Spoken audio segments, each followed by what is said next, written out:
nom est Claudia Ouellette et non, c'est encore l'aéropod confiné aujourd'hui pour cette énième semaine et donc on est chacun chez soi. Grégory Blanc dans la cuisine de Mentor Aéro. Oui, tout à fait, je suis là, j'essaye de faire ce que je peux. Je vais. André Allard des Ailes du Québec. Hey, bonjour à tous les confinaux et confinettes de toute la planète. Hein? Pas pire, ça. Quand même, ça sonnait bien, ça. Et Olivier, duquel j'oublie complètement le nom. J'ai un blanc total. OK, Lacombe. Pourquoi? Lacombe, merci. Bon. Voyez Lacoste. Comment ça, Lacoste? Non, quand même pas, là. Wow. T'as pas ce chandail-là aujourd'hui? Non. Je sais pas où est-ce que j'ai pris cette idée-là. Écoutez, c'est simple. J'ai le même nom de famille que l'expert en UFO dans le film Rencontre du troisième type.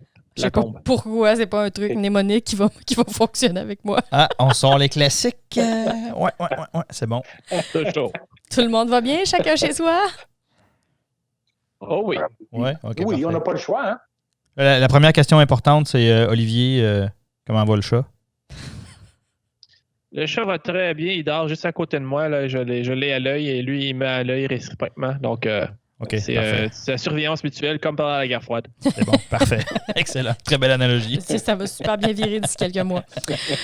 All right, on commence avec une nouvelle plate mais importante. Il y a un S-92 qui a eu un accident. Ben, en fait, c'est la version militaire du S-92. Comment s'appelle-t-il? Oh, on va Olivier, aiguille-nous le dessus. 148 Cyclone. La version canadienne du S-92. Ah, fait qu'on était La en version mission. militaire, canadienne militaire du S-92, là, ouais. En fait, on ne sait pas vraiment ce qui s'est passé. Ce serait vraiment dangereux et vraiment pas cool de rentrer dans des détails et dans des... on ne sait pas. Dans le passé, puis n'hésite pas à me reprendre, Olivier, quand tu veux. Là. Je peux me permettre. Vas-y. L'hélicoptère est embarqué sur la frégate NCMS Fredericton. Oui. Signé une mission de l'OTAN d'opération réassurance en Europe. D'après ce qu'on sait, c'est que l'hélicoptère a été décollé avec 6 membres de l'équipage, est allé faire des exercices et était s'en retourner vers le navire et environ à 2000 nautiques du navire, l'hélicoptère a disparu. Ils ont perdu le contact avec l'hélicoptère. Malheureusement, ils n'ont pas pu retrouver les militaires. Il y a une personne qui a été repêchée et puis les autres sont toujours portés disparus, présumés morts. Oh. Puis de ce que j'ai lu, vite, un petit peu à droite à gauche, la presse, on dirait la presse conventionnelle, là. C'était la presse puis le Halifax News, je sais pas quoi, là, qui parlait avec d'anciens membres des forces armées qui sont consultants aujourd'hui, qui disaient que l'impact était très, très, très, très, très restreint, la zone. Là. Mm-hmm. Donc, il se serait abîmé, il serait rentré en contact avec l'océan à très grande vitesse et à pic. Mm-hmm.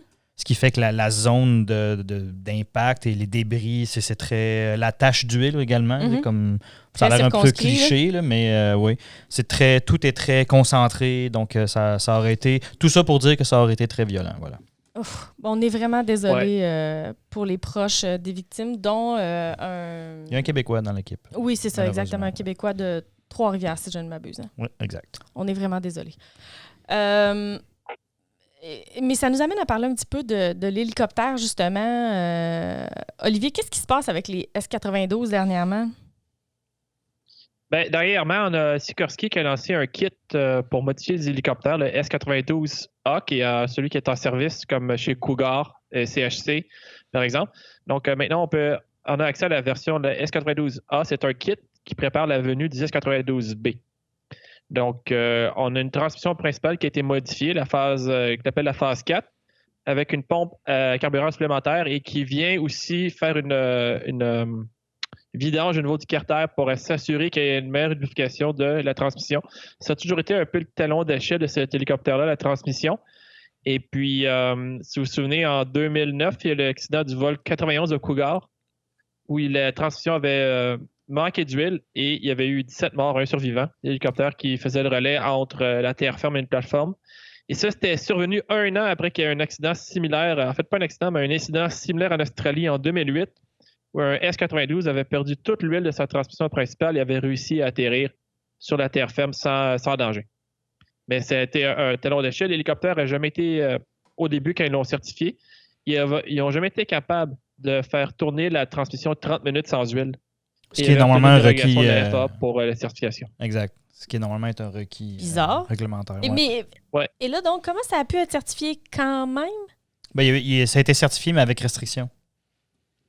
C'est que, dans comme le fond, si tu ne remplis pas les conditions de certification de base, ils peuvent dire, OK, fine, on va te permettre quand même d'entrer en production, mais au lieu de, je sais pas moi, au lieu de dire, si tu réponds au standard, tu peux voler à tant de milles de la terre ferme, mettons, quelque chose comme ça. La terre ferme, quelque chose comme ça, ben là, cette distance-là peut être plus réduite, des choses comme ça. Là.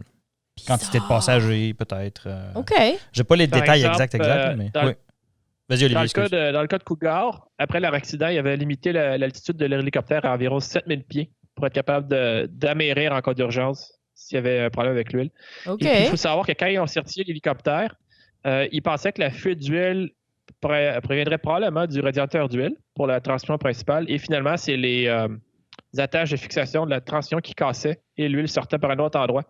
Okay. Donc, c'était dit, les chances que le radiateur coule et une fuite d'huile assez importante pour qu'on perde toute l'huile de la transmission, c'est une chance sur plusieurs millions. Et finalement, le problème est venu ailleurs. Et ça arrive toutes les modifications qui sont faites depuis ce temps-là sont vraiment pour régler le problème de cette transmission-là. OK. Mais est-ce que c'est comme un rappel du concessionnaire? Là? Il arrange ça gratos parce que ça ne marchait pas du tout? Ça va dépendre. Des fois, il y a des bulletins de service qui sont fournis par le manufacturier, puis des fois, c'est aux frais des clients. OK. Fait que, donc, ce kit-là va régler une partie de ce problème-là. Exact. Et l'autre partie du problème réglé, ça en vient plus tard. Oui. Et puis, il y a aussi une autre option sur le kit, augmenter le poids de décollage, des moteurs plus puissants. Et puis le S92B qui devrait arriver en 2025, entre autres, il va avoir toutes les modifications du A+, et de hublots 20% plus grand et une nouvelle porte pour les opérations de recherche et sauvetage et le transport offshore comme CHC fait en mer du Nord. Dis-moi donc, Olivier, les fissures sur les rotors de queue, est-ce que c'est réglé ces problèmes-là ou il y en a encore? Ça, c'est un problème. En fait, c'est le capteur de CHC en 2016. Ce qui s'est passé, c'est que le système de l'hélicoptère qui détecte, qui monitore la vie et la santé de l'hélicoptère avait détecté le problème, mais la maintenance ne l'avait pas su. Donc, l'ordinateur a dit oui, il y a un problème. L'alerte n'a pas été lancée au mécanicien, l'hélicoptère est parti. Et en vol, les pilotes ont commencé à avoir un problème de stabilité avec l'hélicoptère. Ils ont dit, on va faire une diversion. Ils ont atterri sur une plateforme et puis ils ont fait plusieurs tours sur eux-mêmes avant de réussir à atterrir sur la plateforme. Heureusement, il n'y a pas eu de blessés. Et puis, dans l'enquête, ils se sont vraiment rendu compte que l'hélicoptère était au courant du problème, mais il ne l'avait juste pas mentionné. Okay. Donc, ils ont juste changé les règles de rapport pour ces problèmes-là. OK. Fait que donc, dans le fond, la question, c'est pas genre... Le problème, c'est que, mettons, les personnes de maintenance demandent un rapport qui sort, pouf, puis cette ligne-là n'est pas écrite dedans. Oui. Genre, c'est genre de... Exemple, c'est un item qu'à chaque semaine, ils vont en parler. Ils étaient rendus au jour 6 de la semaine. Et puis, le rapport allait sortir le lendemain. Je donne un exemple. Je ne suis pas exactement au courant. Là, mais non, je comprends ce que tu veux dire. OK. Ouais. Intéressant. Ouais. On a des petits problèmes à régler du côté de cet appareil-là. On travaille là-dessus. Du côté de Sikorsky, nous avons ça mieux, fait depuis 2000 qu'ils travaillent là-dessus. Ça fait 20 ans. OK, super. Ça tient occupé, comme on dit. Je sais pas s'il y en a plusieurs qui sont dus pour la retraite déjà, là, mais il est un petit peu tard. Là. De quoi, des hélicos ou des ingénieurs? Voici votre jambe artificielle, il n'y a plus de besoin. Je sais pas, c'est un peu weird, là. Ben, il reste que c'est un hélicoptère de gros tonnage là, qui, en théorie, a une utilité. Là. Ouais. Mais c'est sûr que là, ça commence à faire beaucoup d'incidents, accidents. Je sais pas. On voit pas nécessairement de lien entre tout ça et tout. Fait que non, mais tu sais, c'est ça. Ça veut probablement rien dire. C'est juste que c'est comme n'importe quoi. Si tu n'arrêtes pas de lire dans le journal. Oui, excuse-moi, Olivier. Le problème du S92, d'après moi, c'est que c'est une extrapolation du S70, qui est le Black Hawk. Donc, au lieu de partir avec une feuille de papier vierge, une page blanche, et de faire un nouvel hélicoptère, ils ont pris le Black Hawk, ils l'ont allongé, ils ont changé le train d'atterrissage, ils ont grossi les moteurs, ils ont grossi la cabine, ils ont fait un paquet de trucs dessus. Et d'après moi, ils ont pris la transmission du Black Hawk et ont essayé de l'adapter au nouvel hélicoptère au lieu de partir à zéro. Ouais. Et on est en train de, je veux dire, sur Aéropod, là, on commence à sentir la venue d'une tendance qui dit si vous ne faites pas de clean sheet design, vous êtes pas mal assuré d'avoir du trouble. Si vous faites du clean sheet design, vous êtes pas mal assuré d'avoir du trouble. Ben, c'est qu'à un moment donné, c'est sûr qu'il y a une question de contrôler les coûts, il y a une question d'essayer d'arriver, de battre son concurrent de vitesse. Quand le S-92 a été designé, quand on est venu avec l'idée de faire cet hélicoptère-là, c'était dans le but de répondre à une demande du marché parce que, corrige-moi Olivier si je me trompe, mais l'équivalent du S-92 chez Eurocopter, là, c'est le... Je me rappelle même plus, il change tout le temps de nom. 225. Le 225, c'est ça? C'est-tu le AS ou le EC 225? Ben, c'était le Puma / Cougar, là, le AS-332 qui est devenu le Eurocopter 332, puis qui est devenu le EC 225 et maintenant le H225. OK. Donc, ceux qui connaissent ça un peu comprennent les Européens, c'est le nombre de moteurs et le poids. Ouais. Fait que tu sais, c'est ça. Puis quand j'arrive avec une version militaire, ils font plus 6, plus 5 ou plus 6 sur le premier chiffre. Okay. Ça donne un EC 725 ou un EC 225, c'est le même hélicoptère. OK. C'est compliqué. OK. Fait qu'on y reviendra, mais c'est ça. Fait que tout ça pour dire que c'était à la base, on a cru être capable de répondre à un besoin. Ça, je suis confortable à dire ça, là, parce que Olivier a raison. Là, on a réutilisé beaucoup de technologies parce que l'idée là, de dire le débat autour du clean sheet design, c'est de dire est-ce que tu réutilises la technologie, on va dire à outrance, là, ou est-ce que tu repars à neuf puis let's go? Là, visiblement, on a pensé que c'était une bonne idée et qu'on pourrait le faire. Donc, l'histoire est en train de nous prouver que pas vraiment. Ouais. Puis on sait aussi que les hélicos, c'est une mécanique. Dans le cas de clean sheet, il y a des problèmes. On regarde Bell avec le 525, c'est un nouvel hélicoptère, clean sheet. Et puis, ils ont eu des problèmes avec cet hélicoptère-là. Donc, c'est malheureux. Il y a des gens qui ont perdu leur vie. Je suis persuadé que ça va être un excellent hélicoptère quand ils vont avoir fini le développement, mais ils sont partis d'une page blanche et puis ils ont quand même eu des difficultés. Oui, c'est ça. C'est exactement ça mon point. Il n'y a aucune de ces deux méthodes-là qui garantit moins de problèmes technologiques ou autres. Là. C'est juste... C'est un fait, c'est vrai. Là, à ce niveau-là, je ne m'astine pas du tout. Là, c'est vrai, c'est un très bon point. Mais c'est sûr que le clean sheet design, tu arrives avec un autre type de problème. Dans le cas de Bell, on a des problèmes avec les commandes de vol fly-by-wire. Donc, tu vas me dire, un problème, c'est un problème. Oui, c'est vrai, effectivement. Que ce soit quelque chose qui arrive d'une vieille technologie ou quelque chose qui est totalement nouveau, il reste que c'est un problème. Oui, effectivement. Mais je sais pas, il y a un petit côté en même temps où en partant d'un clean sheet design, moi, il y a un vieil ingénieur m'avait déjà dit que l'avantage d'un clean sheet design, c'est que tu t'attends à rencontrer des problèmes. Alors que quand tu réutilises la technologie, souvent, tu as une propension à... Une fausse impression. Le problème est réglé ou ce sera pas trop compliqué. Puis ça peut être erroné. Je lance ça pour débat. Si des gens veulent nous envoyer des commentaires là-dessus, vous êtes totalement les bienvenus. Là. Mais ça m'a toujours un petit peu resté, là, ce commentaire-là que cet ingénieur-là m'avait dit. Là. Puis j'avais trouvé ça intéressant. Là, effectivement, je sais pas. C'est sujet à débat. Et ce sera. OK. Bon, on va parler de ce dont tout le monde a parlé. Tout le monde en a parlé. As-tu encore envie d'en parler, Olivier? T'as-tu été le voir, Olivier? Vous voulez dire le fait que Boeing a de la misère? Non. non, mais on y viendra. Essayez de changer de sujet, hein? Il y a eu le plus gros avion du monde à Mirabel cette semaine. Wow! Félicitations aux gens de l'UNAR qui ont analysé effectivement le plus gros avion du monde. C'est toujours le fun. Moi, c'est devenu là 225 Mania cette semaine. Oui, vraiment. J'ai remarqué dans les images que j'ai vues, j'ai remarqué à un moment donné qu'il y a des gens qui se sont déplacés d'abord en grand nombre à Mirabel alors qu'on est en période de confinement toujours. J'ai pas trouvé que c'était génial, mais en plus de ça, j'ai remarqué qu'il y a des gens qui sont allés marcher dans des champs tout près, qui appartiennent à des agriculteurs, OK? Puis j'ai même remarqué qu'ils avaient marché dans des champs qui avaient été travaillés. Puis ça, je rappelle aux plane spotters, c'est le fun d'avoir des photos. Moi aussi, j'en fais de temps en temps. Mais tu as toujours une obligation, avant d'embarquer sur un terrain privé, d'avoir la permission du propriétaire. Et c'est pas parce que tu es en campagne, que c'est des grands champs, que tu peux rentrer dans le champ sans la permission du propriétaire, ça demeure un terrain privé. Je vis en campagne et je sais ce genre de problème-là, je le vis.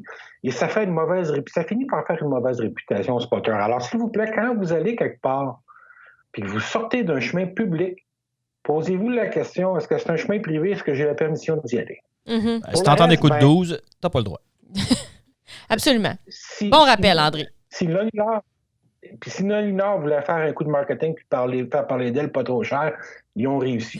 Pas trop cher, je suis pas sûr, mais ça dépend pour qui. Là, mais, payé, exact, là, mais quand même. Non, mais d'ailleurs, on va vous le dire tout de suite, on va passer sur les détails techniques et tout ça parce que Mentor a fait une minute Mentor d'une dizaine de minutes qui explique toutes sortes de petits facts and figures qui pourraient vous intéresser. Là. Donc, allez voir ça, on ne répétera pas tout ça. On va vous mettre le lien dans les show notes. Félicitations à Nolinor.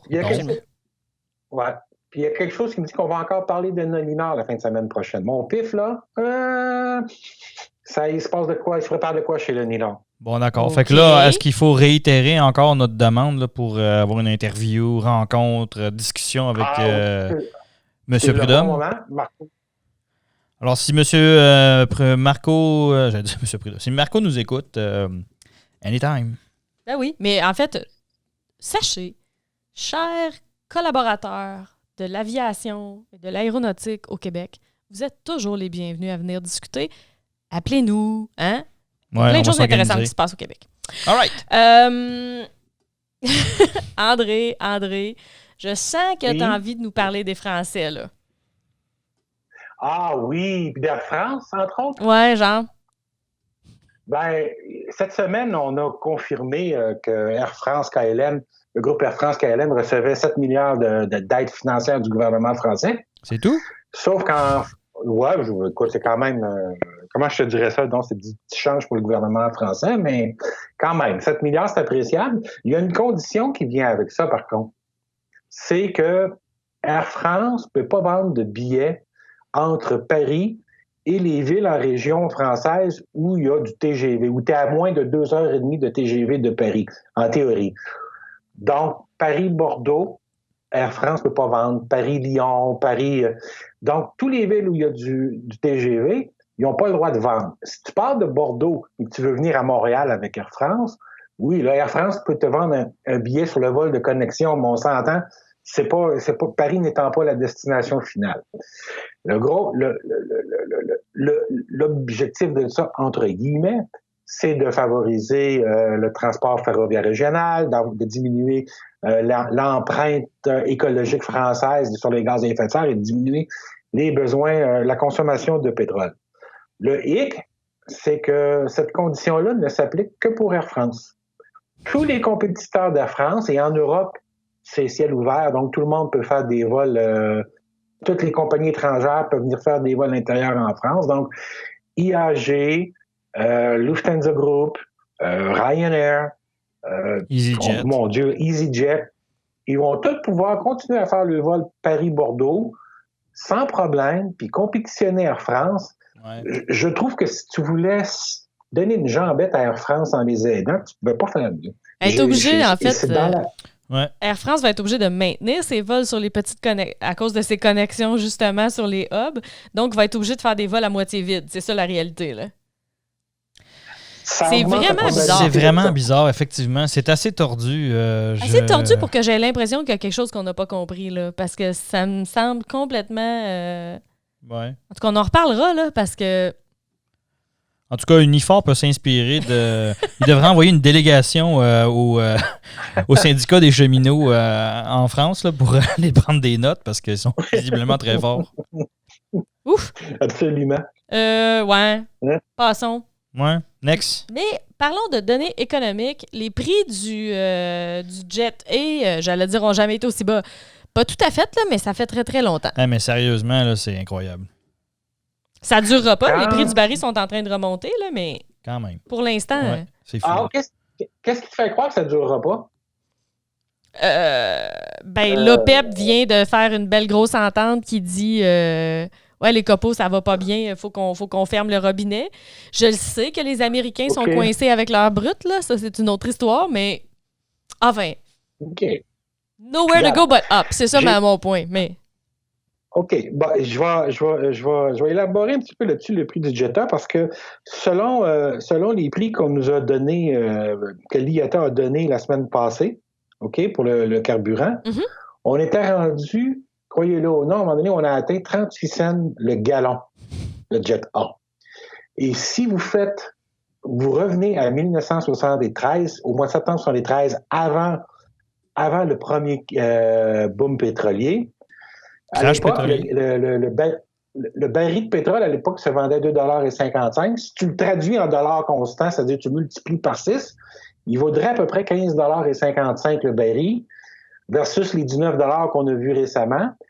En fait, le Jet A, en ce moment, toute proportion gardée, se vend le même prix qu'en septembre 2015. Ce qui veut dire, parce que je me suis amusé à faire le calcul, le Concorde, le plan d'affaires du Concorde avec les prix actuels marcherait. Un aller-retour Montréal-Paris en Concorde, si les 100 places sont vendues, tu es à 1500 $ de carburant pour l'aller-retour. On sait que les billets en classe affaires se vendent couramment à 5-6 000 $ le billet.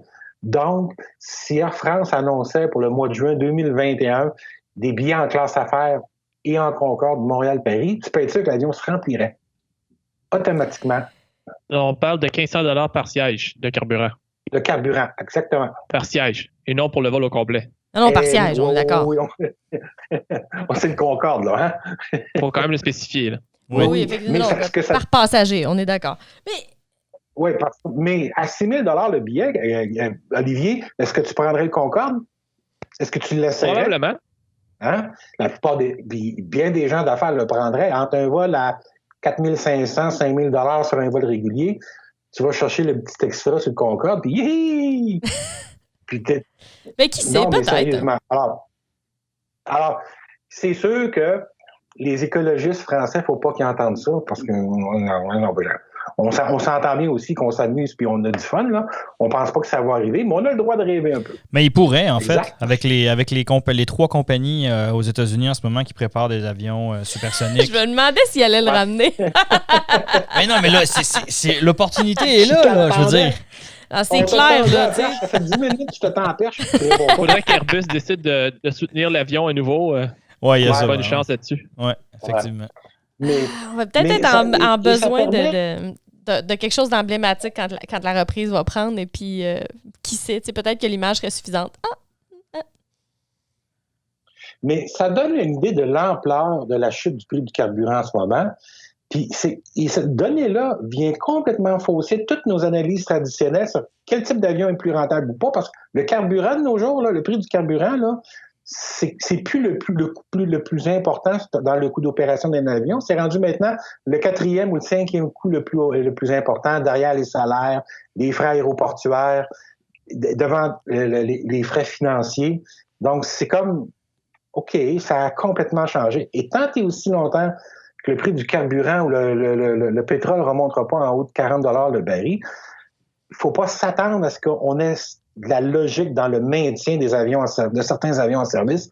Les avions qui consomment le plus peuvent être gardés en service s'ils sont déjà payés par rapport à un avion neuf. C'est ça que ça vient introduire comme billet dans les avions. Oui, mais en même temps, André, tu as l'envers de ça qui est tu peux quand même parquer tes avions qui consomment un peu plus que les autres, continuer à voler avec la dernière génération, fait qu'admettons tes A220 et faire encore plus d'économies.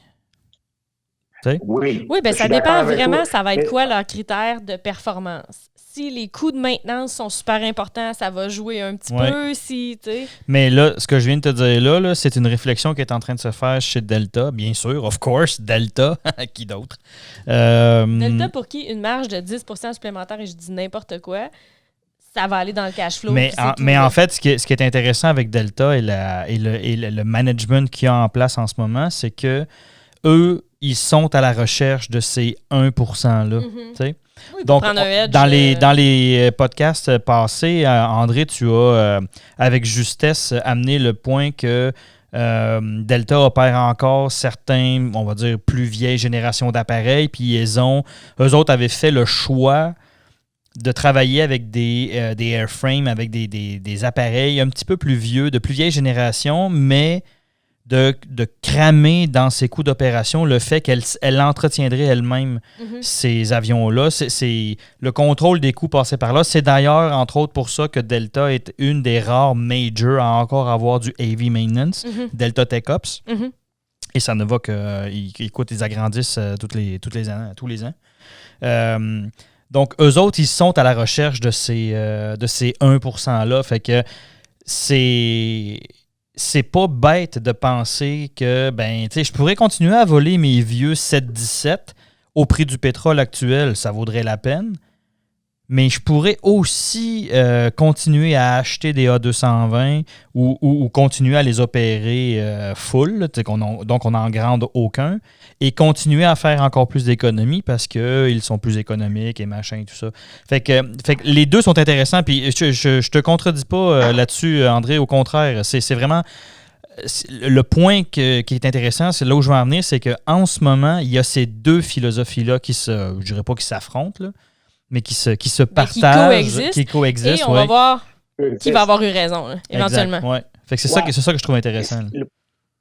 Vois-tu, ce que ça amène, ce prix de carburant-là élevé, puis le fait que le frais financier soit important maintenant, ce que ça veut dire, ça a enlevé le besoin pour les compagnies aériennes de mettre en service de nouveaux avions, parce qu'ils ont des avions parqués, puis de toute façon, ils en ont trop en ce moment déjà en service.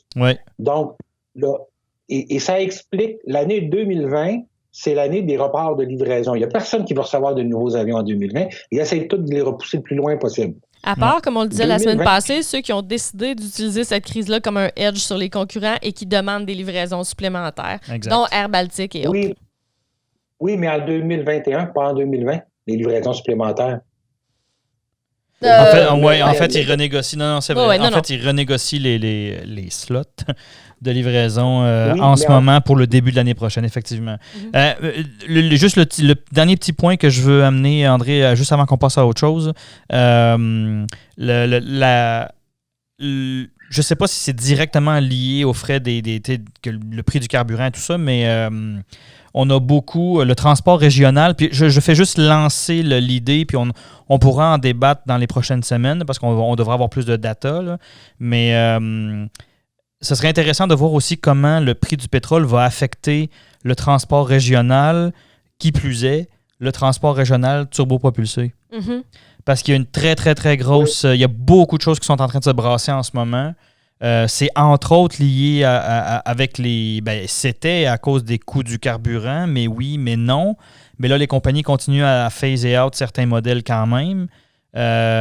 Turboprop, toujours, là. Donc, fait que ça va être intéressant. Puis je te lance l'idée là, pour qu'on y réfléchisse prochainement, de voir aussi comment ça va affecter, parce que... Puis pourquoi je dis ça, c'est que le prix du carburant a lancé le débat en Europe où on se pose la question à savoir qu'est-ce qui va se passer avec le transport régional. Il y a beaucoup de pays, de plus petits pays, qui s'inquiètent de voir disparaître des compagnies régionales qui opèrent du turboprop. Là. Puis on sait que le turboprop, c'est le mal-aimé du transport commercial. Énergivore? Entre autres parce que les générations de moteurs qui sont sur ces turboprops-là, c'est pas forcément le latest and greatest. Tu sais, par exemple, sur l'ATR, même les dernières générations, c'est du PW127. C'est un très bon moteur mécaniquement. Il n'y a aucun problème. C'est fiable. Inquiétez-vous pas. Sauf que c'est peut-être pas le moteur le plus économique pour la puissance qu'il développe. C'est toujours comme ça qu'il faut voir. Là. Entre autres. Donc, on verra. À débattre et de voir si les coûts de carburant vont affecter aussi ces petits joueurs-là ou si c'est uniquement le fait que plus personne voyage. Comment ils vont s'adapter? Comment ils vont faire? Je répondrai une autre fois parce que si j'embarque, on est parti pour une demi-heure. C'est bon. Mais je te lance l'invitation pour les prochaines semaines. Ça va être intéressant à suivre ça aussi. Transport régional. Du futur du transport régional dans les prochaines semaines. Parfait. D'accord. Parlant du futur, il faut commencer par regarder ce qui s'est passé avant. Plein de monde ont sorti leurs résultats financiers. American, Delta, Southwest United, Textron. Tu peux nous parler de tout ça, André? Ouais, regarde, je vais te résumer ça de la façon suivante. Un premier trimestre décevant, une situation catastrophique, puis un avenir très incertain. OK? What else is new? Next. Je ne vais pas embarquer dans les chiffres parce que là, entre autres choses, pour les grandes compagnies aériennes, tout le monde est sur le biberon de l'État en ce moment. Fait que les pertes, ça ne veut plus rien dire. Elles sont essuyées par l'État. Ça ne signifie plus rien. Si tout le monde est en crise en même temps. Exactement. Puis partout à travers le monde, tout le monde va être supporté par les gouvernements. Okay? Toutes les industries jugées essentielles vont être supportées. Ce que j'ai retenu chez Southwest, OK, taux d'occupation en mai prévu pour le mois d'avril puis prévu pour le mois de mai, on parle de 5 à 6 % de taux d'occupation alors qu'ils sont à moitié des vols réguliers. OK? Donc, c'est anémique.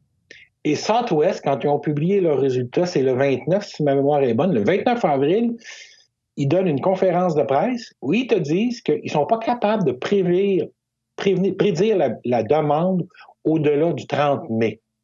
OK?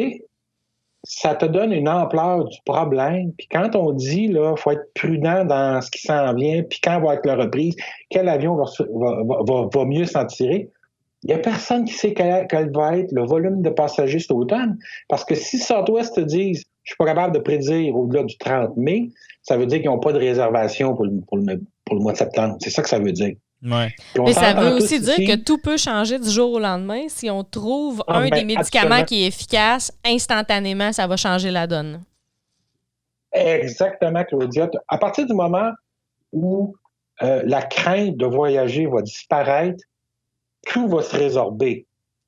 La question qu'on doit trouver, c'est quand cette crainte-là va disparaître, ben ça prend... Là, on tombe dans le domaine médical, Claudia.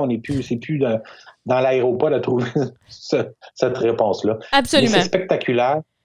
Textron, puis juste un petit mot, parenthèse, Textron, livraison d'hélicoptères civils qui a reculé de 50 %, 30 % dans les turboprops, donc on parle principalement du King Air.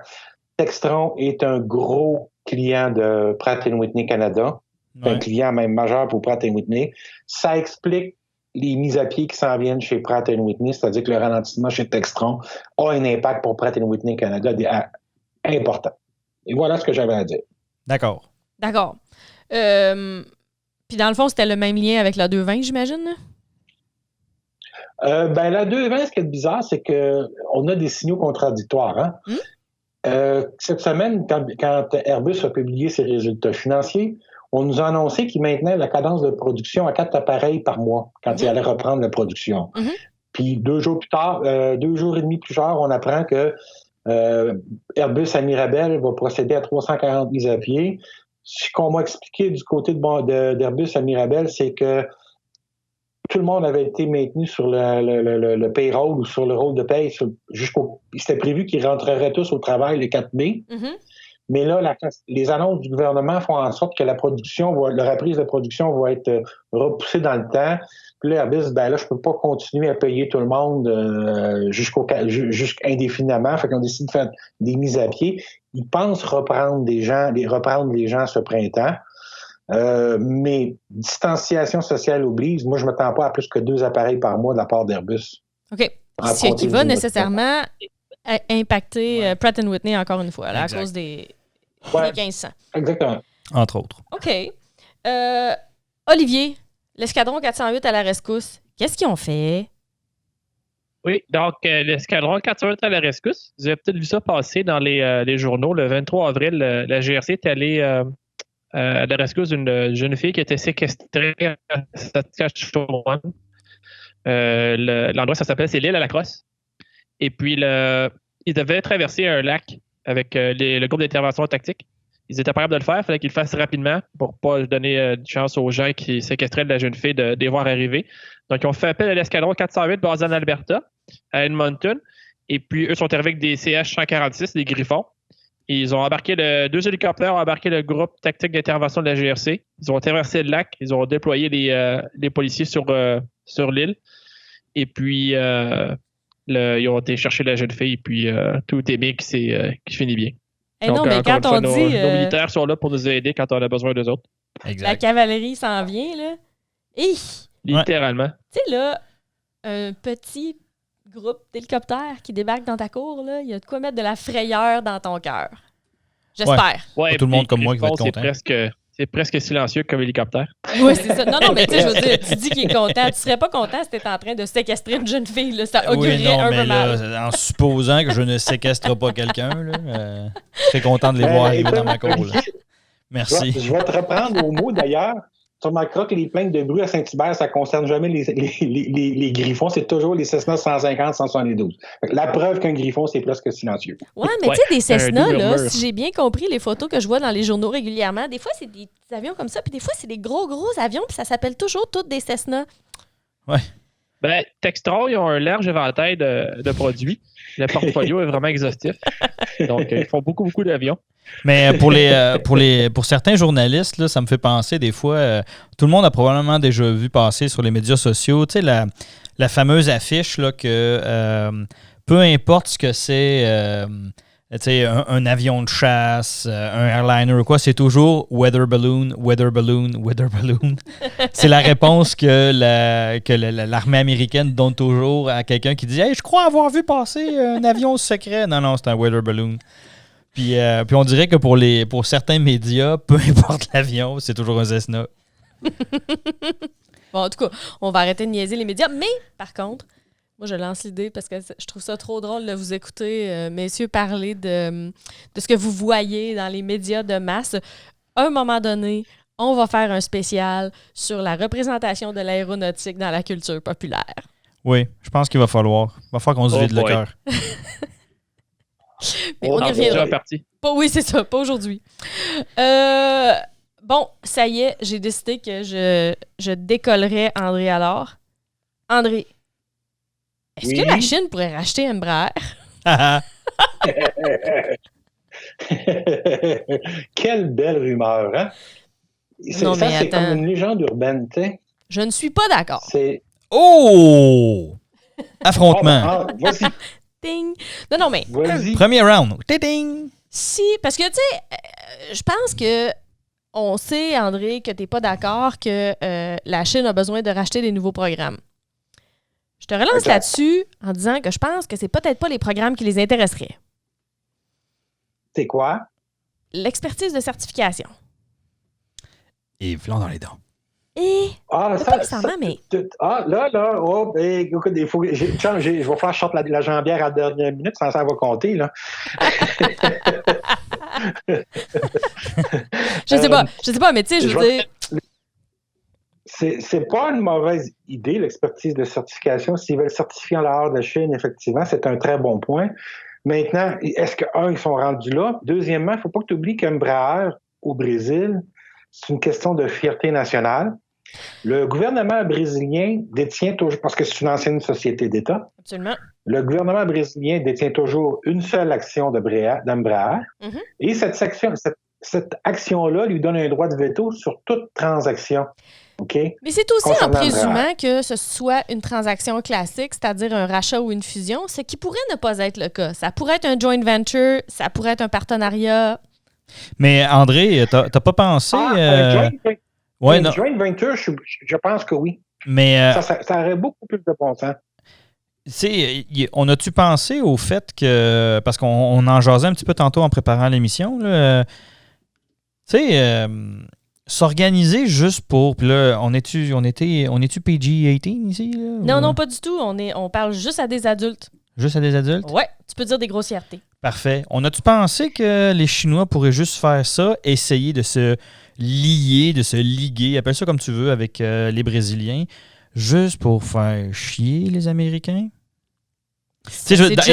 Mon point étant, André, que toi et Claudia avez entièrement raison. Ça se débat, on peut en discuter longtemps, blablabla. Oui, tout à fait. Là, je ne m'astine pas là-dessus. Mais admettons que tu dis, ouais, mais ça fait pas de sens de faire ça. Ouais. Mais t'as-tu pensé que c'est juste pour faire chier? Ils ont-tu les... Oui, j'allais dire, ils ont-tu les moyens de faire ça juste pour... Oui. Ouais. Oui, ils ont les moyens de faire ça juste pour faire chier. C'est ça. La Chine, oui.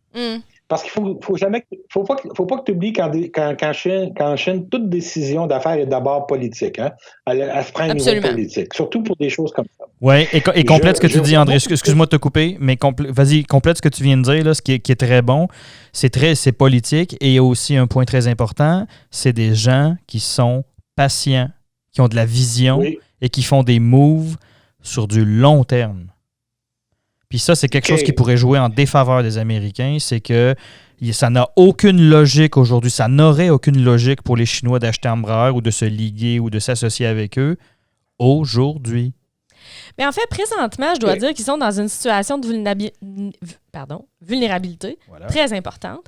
Il y avait déjà besoin de ce partenariat-là avant, et là, l'action a pris une chute très importante suite à l'annonce de la rupture des fiançailles. Ouais. Donc,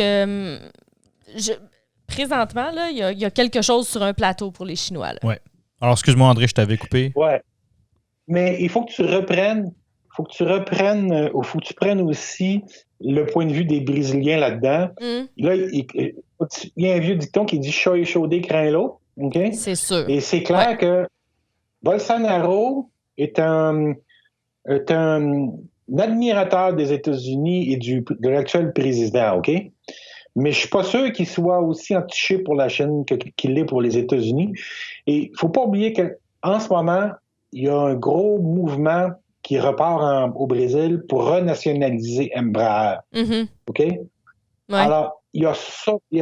Alors, dans les débats politiques, là, dans la politisation du débat, je suis pas sûr que ça soit politiquement très rentable pour les Brésiliens de faire une entente avec la Chine sur Embraer, à moins que ça soit un joint venture, comme tu as mentionné, Claudia. Oui, OK. Ouais. On va voir ça. Je suis curieuse. Ouais. Parce que ça risque de bouger s'il y a quelque chose qui se passe relativement rapidement. Mais un achat comme Boeing a fait sur le Brésil de la part de la Chine, oubliez ça, ça n'arrivera pas. Ah non, ça, on est d'accord. Jamais il laisserait aller 80% de la business d'affaires Non. Le même modèle, ça se peut pas. 1, puis 2, comme tu dis, ils se laisseront pas avoir 2 fois. Ça, c'est le genre de transaction qui coûte très, très cher à préparer. Ils ont mis beaucoup de ressources mais tu vers vois, quelque chose qui n'a pas marché.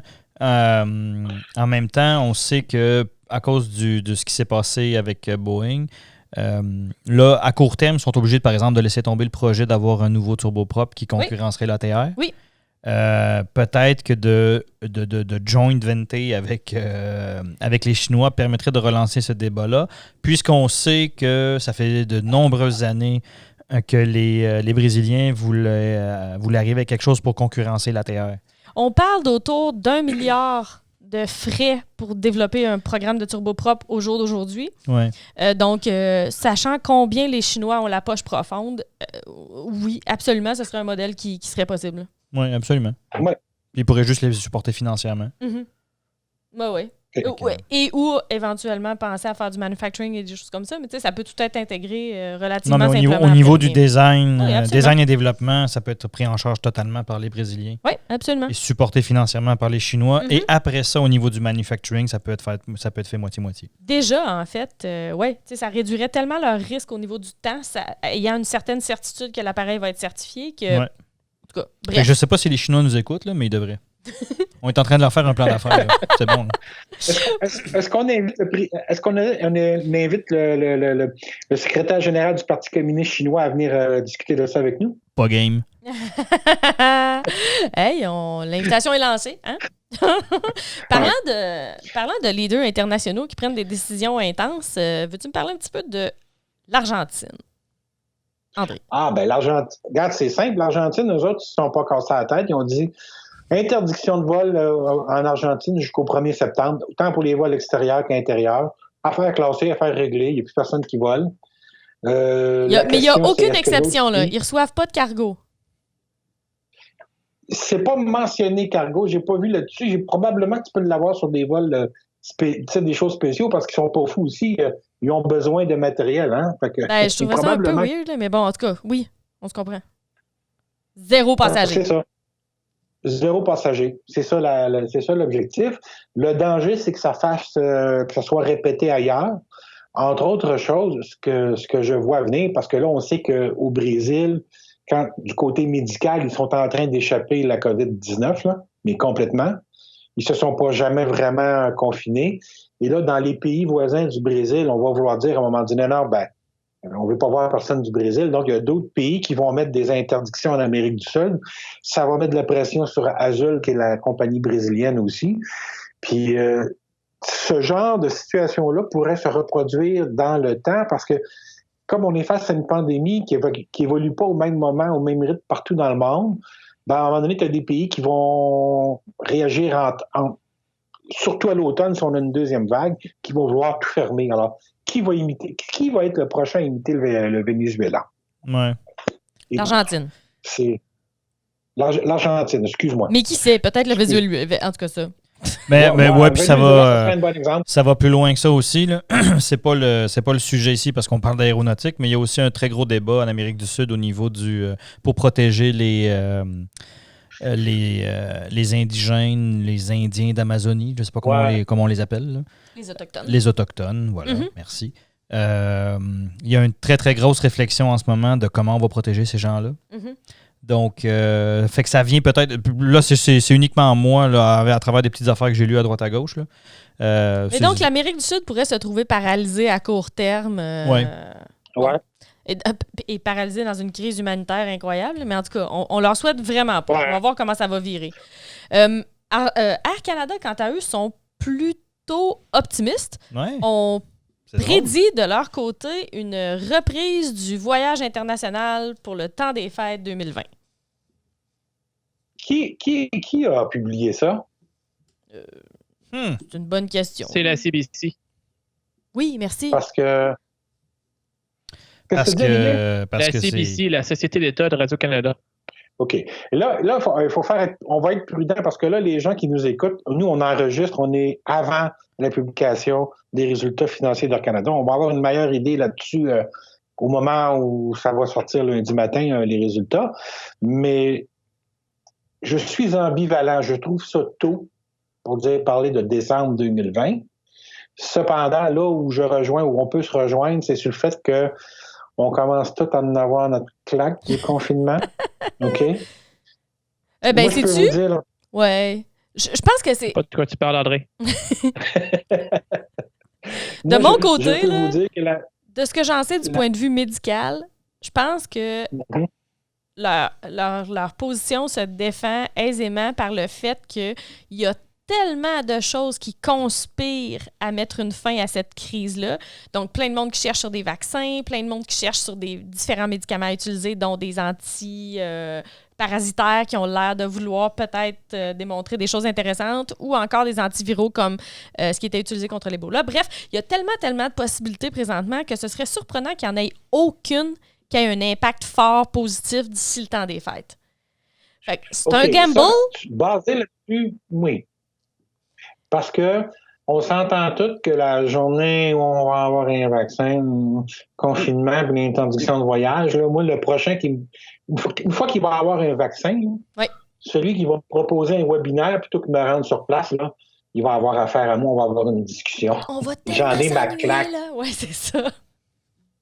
J'en ai ma claque des webinaires. C'est sûr. Mais en même temps, la plupart, on avait dit que ça prendrait à peu près 3 ans à reprendre du mieux là, au niveau du transport aérien.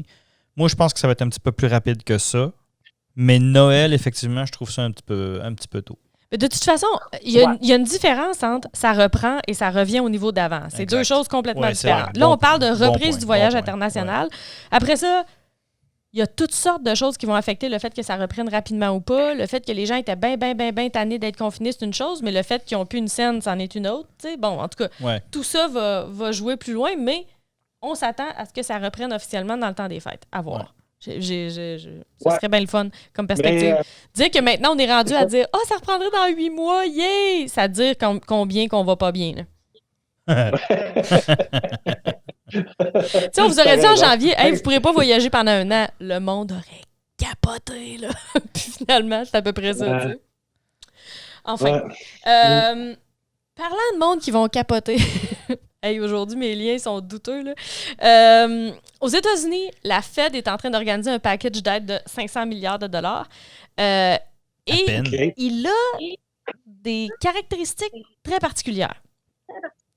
Donc, en gros, la Fed achèterait des obligations des différentes compagnies, donc achèterait de la dette sous forme de certificats, un peu comme des obligations d'épargne. Mais ce que ça donnerait, c'est que les compagnies n'auraient aucune contrainte particulière. Donc, Pas besoin de limiter la rémunération des hauts dirigeants. Pas besoin de limiter les dividendes aux actionnaires. Pas besoin de limiter les rachats d'actions. Et pas non plus besoin de conserver de la main-d'œuvre. C'est vraiment le free-for-all. Ah ben, OK. écoute. Question là-dessus. Quels sont les taux d'intérêt? J'avais cru comprendre, moi, que Boeing avait emprunté de la dette pour le 25 milliards d'emprunts qu'a contracté Boeing cette semaine. Ouais. Il était à 5,25% d'intérêt, exact? Ça se peut. Je peux pas donner un chiffre. Ce que je peux te dire, c'est qu'avec les taux de base actuellement sont tellement bas que ça doit pas être très dispendieux, même si tu es mal coté. Oui, parce qu'en passant, moi, je me souviens, première maison que j'ai achetée, si j'avais eu 5,25% d'intérêt, j'aurais dit, ben voyons, c'est impossible, ça se peut pas. J'ai acheté à 12,75. Ah non, on s'entend. C'est vraiment... Présentement, ça vaut vraiment la peine d'aller chercher ça. Puis ça a le gros avantage pour Boeing d'enlever tous les check and balance, donc toute la reddition de comptes gouvernementale, et d'éviter la prise de participation gouvernementale dans l'actionnariat de Boeing, ce qui était une des choses qui les dérangeait énormément. Tout ça à la veille de faire des mises à pied qui semblent importantes. Oui. Il faut spécifier les obligations de compagnie. C'est un véhicule de placement qui existe déjà. Là. Oui, absolument. Tu peux acheter ça. À la bourse. Et effectivement, en général, les obligations te donnent un meilleur rendement ou un rendement plus stable que les actions en bourse. Et souvent, les obligations, le rendement est meilleur sur le long terme que des actions. Mm-hmm. Okay? Mais il y a une différence importante. Pas de droit de vote. Et voilà. Moi, ce qui me surprend, c'est que finalement, les compagnies américaines, les compagnies aériennes ont sauté sur l'aide financière avec des conditions. Mm-hmm. Mais il y a 500 milliards de dollars de disponibles pour les autres compagnies qui ne veulent pas avoir de conditions. Donc, finalement, on est en train un petit peu de répéter ce qu'on a fait en 2008, 2009. Oui, on dirait. Absolument. Tout à fait. Ben, même, en fait, peut-être plus intelligemment du côté de ceux qui ne veulent pas avoir à rendre des comptes. Ça ne pourra pas être revisité puis dire « Oh my God, fallait pas faire ça comme ça. » Il n'y avait pas d'autre solution. La seule chose, par exemple, c'est qu'ils sont en train de montrer aux premières compagnies qui se sont entendues avec le gouvernement, la prochaine fois, les amis, attendez, le meilleur deal, il est plus tard. Ouais. Et je dirais, parce que là, dans le fond, Boeing est en train de dire, moi, je veux avoir de l'argent, mais je ne veux pas avoir de conditions qui viennent avec. Ouais. Fait que Boeing, en anglais, on pourrait dire Boeing is being Boeing. Ben oui, mais justement, ça nous semble complètement fou. Mais ils ont réussi quand même, là. On était sûrs qu'ils se feraient...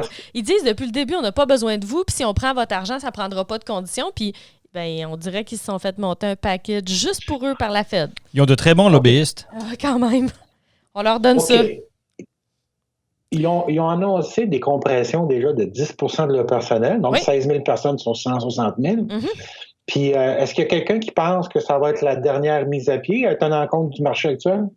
Non, absolument pas. C'est loin d'être fini avec la quantité de non-projets qu'ils ont.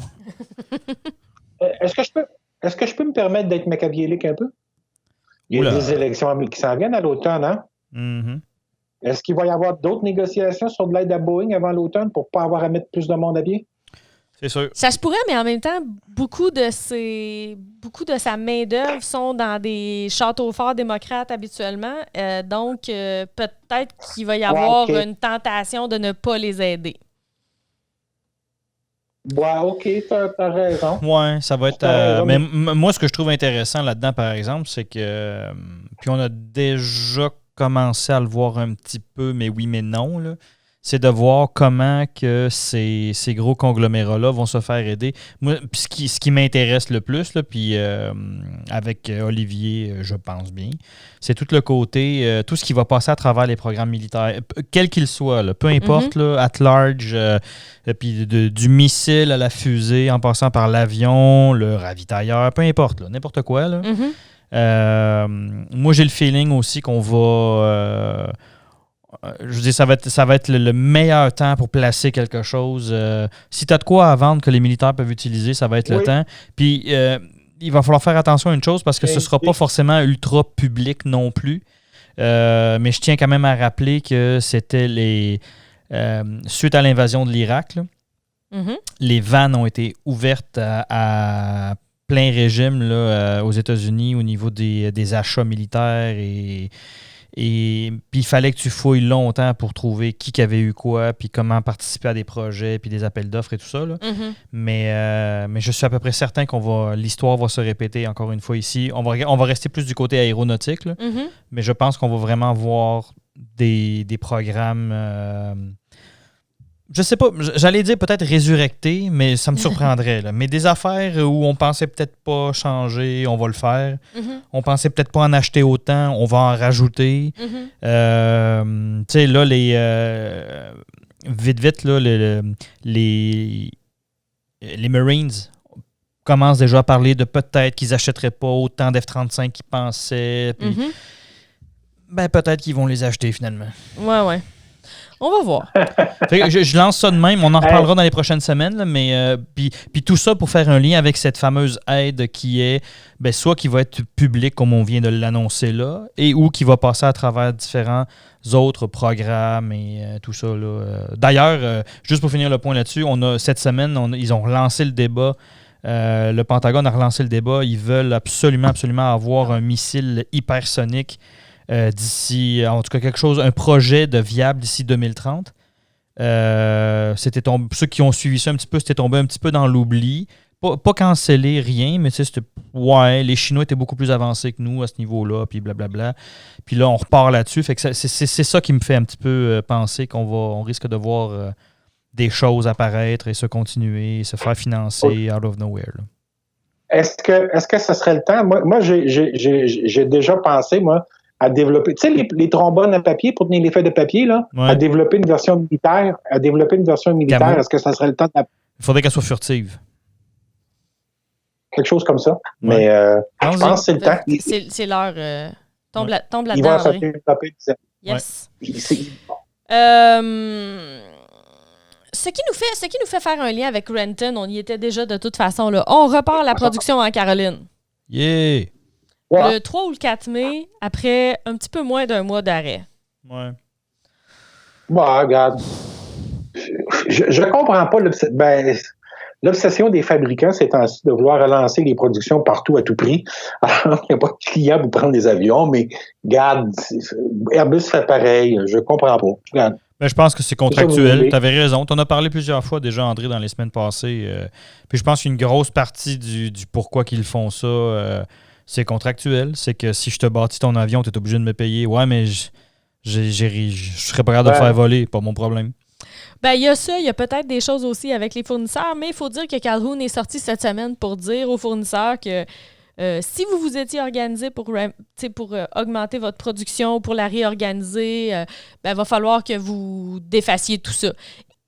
Et de finir... Et lui, il va se faire des amis solides. Et de finir... Puis nous aussi, d'ailleurs, hein? Sérieusement. Ouais. C'est vraiment ça. Je fais pas une citation exacte, là, mais c'était l'esprit de son intervention. Fait que c'est pas plus drôle pour nous, hein? En tout cas. C'est pas plus drôle. Puis je tiens à souligner que quand je parle de Boeing, j'ai toujours en arrière de la tête les dizaines de milliers d'employés qui vont perdre leur emploi dans les prochaines semaines, les prochains mois. Mais dans le cas du MAX, moi, je suis convaincu que le COVID, c'était le coup de grâce final. Mais je demeure triste à l'idée de voir que des gens vont perdre leur emploi parce que en haut d'eux autres, il s'est pris des décisions pas très brillantes. Absolument. Et je tiens à le souligner. On peut dire douteuse. Oui, on est là. Douteuse. Ryanair strikes again? Michael O'Leary, le préféré des gestionnaires d'argent. D'ailleurs, on l'invite à notre micro s'il nous écoute.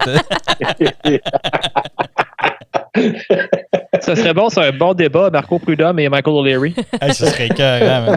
En face à face. Il faudrait mettre un bulletproof glass entre les deux. Ouais. Alors, M. O'Leary a donné à Boeing jusqu'au 18 mai pour s'entendre sur un nouveau prix pour les MAX qui sont à venir. Puis, rajouter possiblement, comme petit nanane pour Boeing, il serait prêt à rajouter des MAX 10 en commande. Tu sais. On s'entend. Pourquoi ne pas utiliser une bonne crise quand elle passe? Fait qu'on essaie de renégocier le prix des avions déjà achetés en disant, je vais t'en rajouter 2-3. Je blague, là, peut-être plus que 2-3, mais je vais t'en rajouter.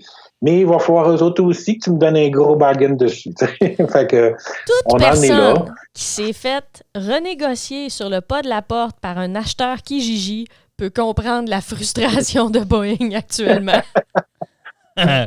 C'est tellement bon comme analogie, ça, là. Hey, sérieux, c'est très bon. C'est excellent. C'est tout à fait vrai. 5 sur 5 pour celle-là, Claudia, c'est vraiment là, allez. J'ai reçu un email de Kijiji hier, puis c'était tellement ridicule, j'ai même pas répondu. Je dis non, ça fera, c'est... C'est assez de Kevin, là. No. Bon, ben, on va attendre de voir s'il va l'avoir. Puis dans le fond, dans la position dans laquelle Boeing se trouve actuellement, il y a toutes les chances que ça va fonctionner. Et si ça fonctionne, ça risque d'entraîner les autres. J'ai hâte de voir ce que ça va donner, là. Mais sérieux, je pense qu'avec la quantité d'avions qui sont parqués à droite à gauche, là, honnêtement, là, je pense qu'ils seraient capables de les avoir au cost. Ben, avec une vision de on va faire l'argent sur les pièces puis la maintenance, là. Ils ont tellement un problème d'espace aux États-Unis puis ils étaient tellement pas organisés pour garder des choses que le brut américain, il y a 2 semaines, est tombé dans le négatif. Ouais. Dans le négatif. Ouais. Fait que ça serait pas surprenant qu'ils finissent par les donner au cost. Effectivement. À un moment donné, il y a une limite à ce qu'ils peuvent stationner. C'est sûr qu'il y a une stratégie en arrière de ça, puis ça s'est déjà fait. En aéronautique, là, ça s'est déjà fait là, de vendre des pièces à... pas des pièces, des appareils. Des appareils, des pièces, des composants, tu sais, cost plus 15, là, juste pour dire que ça couvre mes frais, parce que je sais que je vais me reprendre sur les pièces et la main-d'œuvre. Ah oui, c'est pour ça que je. Oui. Mais puis là, tu vas me dire, ouais, mais sur un appareil, Boeing ne contrôle pas totalement toutes les pièces. Oui, mais en même temps, eux autres, ils ont comme un autre problème qui est plus tu as d'appareils en service, plus s'il y a un autre arrêt, ça va te coûter cher. Et je suis en train de présumer que, il retourne en service et 2, il va y avoir un autre arrêt. Aucune idée. On verra. En même temps. Mauvaise langue. Mauvaise langue. Bon point. Merci de nous rappeler à l'ordre, Olivier.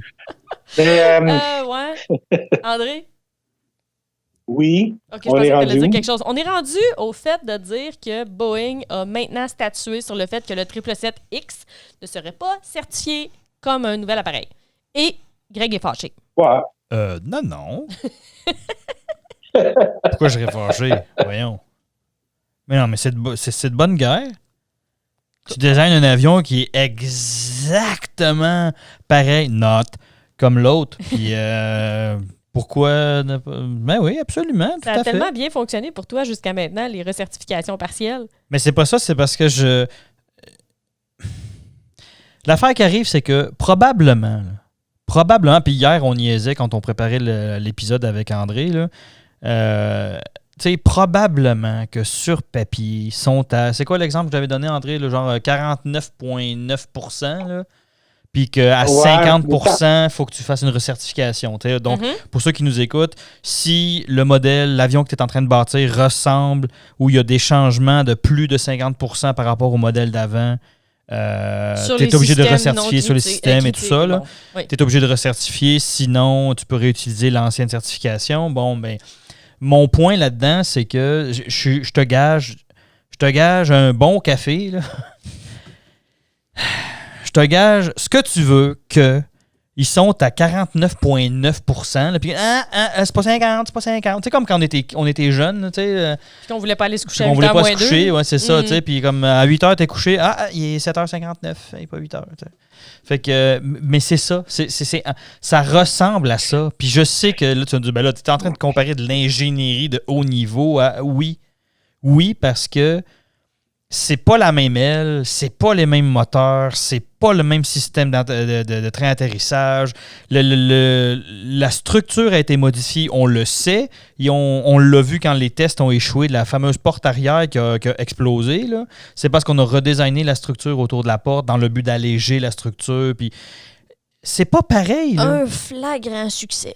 Tu sais, ce que je veux dire par là c'est que t'es peut-être proche du chiffre magique. Dit aussi à Boeing, Tim Clark, le CEO de Emirates, qui avait dit à Boeing, il a dit, c'est mieux de faire vos devoirs sur cet avion-là, sur le 777X. Oui, c'est vrai. C'est mieux de vraiment... c'est vrai, en plus. Il avait mentionné ça, parce qu'il avait fait une sortie, il disait à Airbus et à Boeing, mais particulièrement à Boeing, ce qui était tanné de devoir faire la recherche et le développement, le débogage des avions en service sur ses vols. Oui. Avec des bugs qui auraient dû être trouvés lors de la certification. Exact.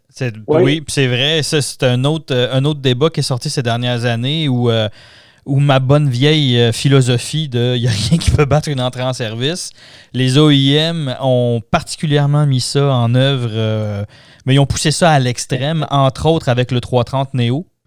Qui a eu beaucoup des petites affaires, mais on arrangera ça en service. Là. Puis le 777 et le 380. Le meilleur exemple, je pense que Tim Clark, entre autres, du côté d'Airbus, là, ce qui l'avait profondément gossé, parce que c'est un anglais, fait qu'il doit probablement dire gossé lui aussi. C'était le fait qu'ils trouvaient des problèmes et ils réglaient des problèmes en service parce que ça se trouvait être le plus gros opérateur de 380. Et, bon. Fait que oui, c'est bien super supporté bon par point. l'OEM, ça peut être un modèle. Ouais. Mais là, peut-être que c'est un mauvais mix avec, en plus, tu payes ton support de l'air après, en tout cas. Fait que donc, tout ça pour dire que je ne suis pas d'accord. T'es qui, toi, pour pas être d'accord? Oui, je sais que je suis personne, là, mais il reste que je trouve ça vraiment bizarre. En tout cas, puis je trouve ça bizarre même du côté de la FAA. Tu sais, honnêtement, là, Là, ce que tu es en train de montrer, là, ce que les autorités sont en train de montrer, là, c'est de dire on va vous aider du mieux qu'on peut, les gars. Qu'est-ce que je peux faire? Tu pourrais-tu, genre, pas me certifier au complet? Ah oui, on va faire tout ce qu'on peut pour vous aider. Ça ressemble à ça. Tu sais, c'est. Moi, ce que je trouve bizarre, c'est qu'avec ce genre d'appareil-là, il n'est pas assez différent pour être nouveau, mais il est assez différent pour que ça vaille la peine d'en acheter des nouveaux, par exemple. Non, mais il n'est pas assez différent pour être nouveau, mais il est nouveau sur ton site web. Il est nouveau quand tu en parles à tout le monde. Il est nouveau quand tu l'annonces dans les shows aériens. Nouvelle génération, nouveau ci, nouveau ça. Je reprends l'exemple de la structure parce que ça avait amené beaucoup de débats. Ils ont allégé la structure, le côté purement métallique là, de l'avion. C'est du double digit, là, vraiment. Ils ont fait une grosse job de redesign de structure et tout ça. C'est pas pareil, là. C'est pas la même chose. C'est pas le. Puis si c'était la même chose, pourquoi tu as besoin d'en acheter un nouveau? En tout cas, Ouais. Greg est fâché, je vous l'avais dit. Je suis fâché. Puis si on a des gens qui nous écoutent qui sont impliqués dans la certification de produits, entrez en contact avec nous, on va en discuter, on veut plus de détails, je suis peut-être dans le champ, ça me fera plaisir d'en discuter avec vous, ça va être super cool. Venez nous voir. En onde, hors onde, comme vous voulez. Yes, sir. OK. Je suis pas d'accord, point. Il y a un appel d'offres très spécial qui est sorti en Finlande la semaine dernière. Ouais. Hein, Olivier? Qu'est-ce qui s'est passé en Finlande? Ça fait, c'est pas la semaine dernière, ça fait un petit bout de temps qu'ils travaillent là-dessus. C'est l'appel d'offres pour remplacer le Hornet qui est en Finlande, donc la version C et la version D. Et puis les appareils qui sont en liste pour remplacer cet avion-là, donc c'est les suspects habituels, le F-35, le Typhoon, le Rafale, le Super Hornet et le Gripen E et F. Mais ce qui est particulier avec cet appel d'offres-là, c'est que c'est ouvert, toutes les décisions sont prises en public, si on veut. Et puis, c'est pas fait derrière des portes fermées, comme on a souvent l'occasion de le voir pour les procurements militaires. Et puis, les Finlandais, ils ont concocté un programme d'essai très réaliste. Chaque avion devait faire des missions représentatives en compagnie des avions de la force aérienne finlandaise. Donc, les Typhoons devaient aller voler avec les Hornets finlandais, ainsi de suite, pour voir un peu. Et il y avait vraiment des trucs assez sévères, des épreuves assez sévères à passer. Et apparemment, le F-35 a fait très mauvaise figure là-dedans. Mais les autres avions ont très bien fait. Ce qui est intéressant, par exemple, dans cette histoire-là, c'est que je suis l'équipe de démonstrateurs F-35, mais de Lockheed, OK? Pas de l'Air Force, là. J'ai suivi le trip qu'ils ont fait. Ils ont volé l'avion jusqu'en Finlande. Puis parce que ils sont partis avec 4, puis il y en a juste 2 qui sont arrivés à une affaire comme ça. Oui. Puis un des pilotes qui faisait partie de cette démonstration-là, c'est l'ancien mari de notre gouverneur général du Canada. Ah ouais? Qui est pilote d'essai chez Lockheed Martin. Ah. Et c'est pour ça que... C'est qu'on a perdu ou... Non. Et c'est pour ça Monsieur que Flynn? j'avais suivi le débat. Puis c'est vrai, c'est vraiment intéressant et totalement différent de ce qu'on a vu jusqu'à maintenant. Très bon point, Olivier. Ça va pouvoir servir à tout le monde, ça. Oui, le fait qu'on a voulu voir l'avion, tu dis sur papier, là, dans ton petit pamphlet, dans ton petit kiosque où il y a des stylos gratuits, là, tu dis que ton avion, il fait ça, ben on va aller voir. Puis Donc, exemple, ils se sont dit, notre mission, nous, avec nos Hornets, c'est de défendre l'espace aérien. Donc, OK, on a un intrus qui arrive de tel endroit. On envoie 2 F-18 pour aller voir c'est qui. Ben, les 2 Rafales doivent suivre les 2 F-18. Ils doivent être capables de suivre ce que les F-18 font. Le faire aussi bien ou sinon mieux. Ça, c'est pour la partie technique. Ensuite, au niveau des retombées économiques pour le pays, tout ça, ils ont différents niveaux. Donc, un avion, je pense que c'est 5 niveaux qu'ils ont. Et un manufacturier qui présente un avion ne peut pas passer au niveau supérieur s'il ne remplit pas un niveau. Donc, exemple, c'est niveau 1, c'est d'avoir tel coût de l'heure. Si tu es plus cher que cette chose-là, ben, tu passes juste pas à l'autre niveau. C'est comme c'est le Stage Mario Gate. Bros C'est des cool. constructeurs. Oui, non, c'est très, très bon. Donc, quand ils vont avoir fini le choix de leur nouvel avion, on pourra revenir et puis vraiment regarder ça en détail, là, décortiquer exactement tout ce qui s'est passé. Toutes les données vont être disponibles. Absolument, je suis Ça, c'est vraiment super curieuse. intéressant. Puis si on réussit à avoir une idée de si ça a été tordu ou pas comme processus, on pourra se dire, admettons que ce soit un étalon de mesure, qu'est-ce que ça aurait donné si on avait appliqué les mêmes critères? Ben, en même temps, c'est ça. On pourra peut-être préparer une émission spéciale à envoyer à Travaux publics Canada. Pourquoi pas? Peut-être qu'on pourrait parler à des Finlandais. Là. Ben là, c'est parce qu'à un moment donné, tu sais, je comprends que c'est un processus difficile et compliqué. Oui, c'est correct, là. Mais là, ça va faire quoi, là, 15 ans? Non. On change de sujet. Non, Allez, c'est pas craquer. Tout ça, donc, pour finir, que effectivement, donc, très bon sujet, Olivier. C'est une super bonne idée. C'est vraiment, c'est novateur comme approche. Puis, on fera une portion. OK, peut-être pas une émission spéciale, là, mais une portion spéciale.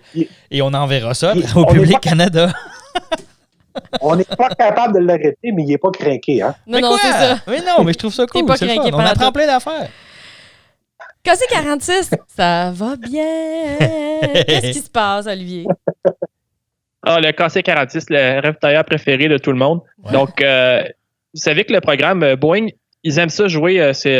Dans un casino, Boeing serait qu'on pourrait appeler un high roller. Ils aiment miser gros parce que la récompense peut être intéressante. Donc, mais des fois, ça vient les mordre. Donc, dans le cas du KC-46, pour remplacer une partie des KC-135, ils ont regagné un contrat à prix fixe de 4,9 milliards pour développer l'appareil et en vendre un certain montant aux États-Unis. C'est autour de 170 avions. Et en ce moment, ils sont à 4,6 milliards de dépassement de coûts sur l'avion. Et cette semaine, on a appris que la dernière tuile qui leur est tombée sur la tête, c'est qu'ils ont inscrit une charge de 827 millions dans leur livre à cause du fameux Remote Vision System, qui est le système qui permet à l'opérateur de ravitaillement en vol de faire son travail. Dans le KC-135 ou le KC-10, l'opérateur de la perche est assis, en fait, il est couché à l'arrière de l'avion. Il y a une fenêtre, il regarde en dessous de l'avion, il voit l'avion receveur qui s'en vient et il peut piloter la perche et aller la connecter dans l'avion et faire son travail. Dans le cas du KC-46, tout se fait avec des caméras. Et Boeing est incapable de faire un système qui semble fonctionner. Nonobstant le fait que les Hollandais avec le KDC-10 ont un système qui fonctionne depuis très longtemps et Airbus maintenant avec le KC-330 ou KC-30 ou le MRTT. Les Hollandais ont un système... Ils vont devoir dépenser de l'argent pour un nouveau système. Olivier, pardon, Greg? Les Hollandais, leur système sur eux autres, c'est un DC-10 modifié, là, si mes souvenirs sont bons, c'est ça? Oui. Ils ont un système avec caméra? Oui, un système 3D même, un système 3D sans lunettes. Wow. Nice! Mais là, attends, je veux juste être sûr que j'ai bien compris ce que tu as dit au début. Ils avaient gagné le contrat pour 4,6 milliards. Ça leur a coûté 4,9. 4,9. Ça leur a coûté 4,6 de plus. Non. Ils ont 4,6 de dépassement de coût. Oui, c'est ça. Ils ont dit on va vous bâtir vos 170 avions pour 4,9 milliards. Et là, ça sont rendus à 4,6 milliards en dépassement de coûts. Ils sont déficitaires à tous les niveaux. Leur programme a vraiment coûté 4,9 milliards plus 4,6 milliards. OK, c'était ça ma question. Fait qu'on est rendu à 9,5 là. Oh, ça va bien. Ouais. Mais c'est allé où Qui ça? c'est qui a pris cette gamble-là? C'est un avion qui existait déjà. Le gouvernement a payé 4,9 milliards. That's it. Aïe! D'un côté, c'est un bon deal pour la défense, mais de l'autre, c'est pas surprenant que Boeing se traîne les pieds pour régler les problèmes. Parce que là, présentement, c'est mais il y a une affaire, moi, que je comprends pas. Comment ils peuvent être à presque 10 milliards de coûts au niveau du programme, alors que, je veux dire, l'avion de base, c'est un 767, c'est un 300 avec une aile de 400. Non, c'est un 200 avec une aile de 300. 200 avec une aile de 300, merci. Les moteurs, c'est du PW4000, fait qu'il n'y a aucun nouveau moteur qui a été développé. Ils ont pris ça, c'est off-the-shelf, ça existe déjà. Ils ont été obligés de refaire le filage électrique de l'avion au complet.